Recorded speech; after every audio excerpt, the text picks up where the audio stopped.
دیکھیں، ایک ہے ایمان کی کمیت اور ایک ہے ایمان کی کیفیت۔ ایک ہے کمیت یعنی ایمان کی مقدار، ایمانیات، مؤمن بہی، کن کن چیزوں پر ایمان لانا ہے، اور ایک اس ایمان کی کیفیت۔ کمیت الگ چیز ہے، کیفیت الگ چیز ہے۔ حضرت امام ابو حنیفہ جو فرماتے ہیں ایمان نہ بڑھتا ہے نہ کم ہوتا ہے، اس کا معنی یہ کہ ایمانیات میں کمی اور بیشی نہیں۔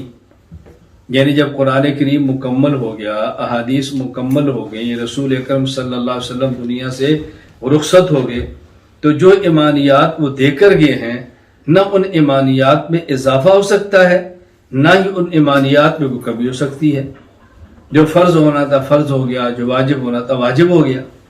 تو امام صاحب فرماتے ہیں کہ کمیت ایمانیات میں کمی اور بیشی نہیں۔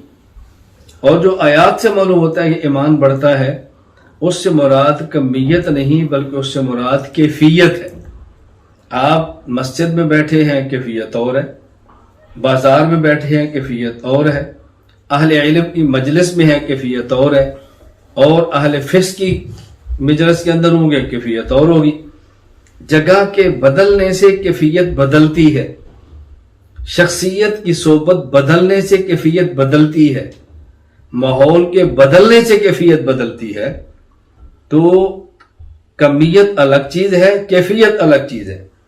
تو حضرت امام سے فرماتے ہیں ایمان نہ بڑھتا ہے نہ کم ہوتا ہے، یعنی ایمان کی کمیت، ایمانیات میں نہ کمی ہے نہ بیشی ہے۔ اور قرآن کریم کی آیات سے جو معلوم ہوتا ہے ایمان بڑھتا ہے، اس سے مراد ایمان کی کیفیت ہے۔ اور یہ آپ میں سے ہر شخص کے ساتھ معاملہ پیش آتا ہے، ہر کسی کے ساتھ۔ کبھی کیفیت اور ہوتی ہے، کبھی اور ہوتی ہے۔ لوگ کہتے ہیں آج تو میں نے بیان سنا تو آنکھوں سے آنسو طاری ہو گئی، آج تو تہجد میں تھا تو بہت رویا، لیکن اب پتہ نہیں کیا بات ہے، تہجد پڑھنے کو دل ہی نہیں کرتا، پڑھ لوں دل سخت ہوتا، دعا مانگنے کو دل نہیں کرتا۔ یہ کیفیت کی تبدیلی ہے۔ اس کو صوفیاء کی اصطلاح میں کہتے ہیں بسط اور قبض۔ کبھی کیفیت ہوتی ہے کہ بندے کا دل کھلا ہوتا ہے، شرح صدر ہوتا ہے، خوش ہوتا ہے، اور کبھی کیفیت ایسی ہوتی ہے کہ انسان کی طبیعت منقبض ہو جاتی ہے، طبیعت بجھی ہوتی ہے، کسی چیز کو دل نہیں کر رہا ہوتا۔ تو یہ کیفیت الگ چیز ہے، کمیت الگ چیز ہے۔ دوسرا جواب، ایک ہے ایمان اجمالی اور ایک ہے ایمان تفصیلی۔ ایمان اجمالی میں کمی اور بیشی نہیں، ہاں البتہ ایمان تفصیلی میں زیادتی ہوتی رہتی ہے۔ وہ زیادتی کا مطلب کیا ہے؟ رسول اکرم صلی اللہ علیہ وسلم کے دور میں ایک آیت نازل ہوئی، اس کو مان لیا، پھر دوسری نازل تو اس کو مانا تو ایمان بڑھ گیا، پھر اور نازل تو اس کو مانا، ایمان بڑھ گیا، ایک فرض نازل ہو تو اس کو مانا، ایمان بڑھ گیا، اس کے بعد ایک اور فرض ہے مانا تو ایمان بڑھ گیا۔ یعنی جو جو ایمانیات آ رہی ہے تو اس کو مانتے جا رہے ہیں، تو ایمانیات میں اضافہ ہوتا ہے۔ یعنی ایمان تفصیلی میں، ایمان اجمالی میں تو کمی اور بیشی نہیں ہے۔ ایمان اجمالی التصدیق بجمیع ما جاء بہ النبی صلی اللہ علیہ وسلم، جو چیز حضور پاک لائے میں ان سب کو مانتا ہوں، یہ اجمالی ہے۔ اور تفصیلی جس چیز کا علم ہوتا جائے گا اس پر ایمان لاتے چلے جائیں گے، یہ تفصیلی ایمان ہے۔ ایک شخص نو مسلم ہے، ایک شخص پہلے کافر تھا، کلمہ پڑھا، اسلام میں داخل ہو گیا، نو مسلم ہے، اب اس کو سارے عقائد کا پتہ ہی نہیں ہے، تو اس نے پہلے کہا جی لا الہ الا اللہ محمد رسول اللہ صلی اللہ علیہ وسلم، جو اللہ نے فرمایا برحق، جو نبی پاک نے فرمایا برحق، میں سب کو مانتا ہوں۔ اب اس میں کمی اور اضافہ کیا کریں گے؟ اللہ کو بھی ماننا ہے، رسول کو بھی ماننا ہے، ساری باتوں کے ساتھ ماننا ہے۔ اب اس میں اضافہ کیا ہوگا؟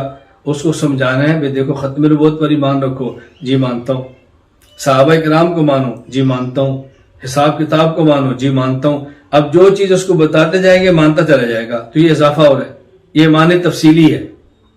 تو کمی اور بیشی نہیں ہوتی ایمان اجمالی میں، اور بیشی ہوتی ہے ایمان تفصیلی میں۔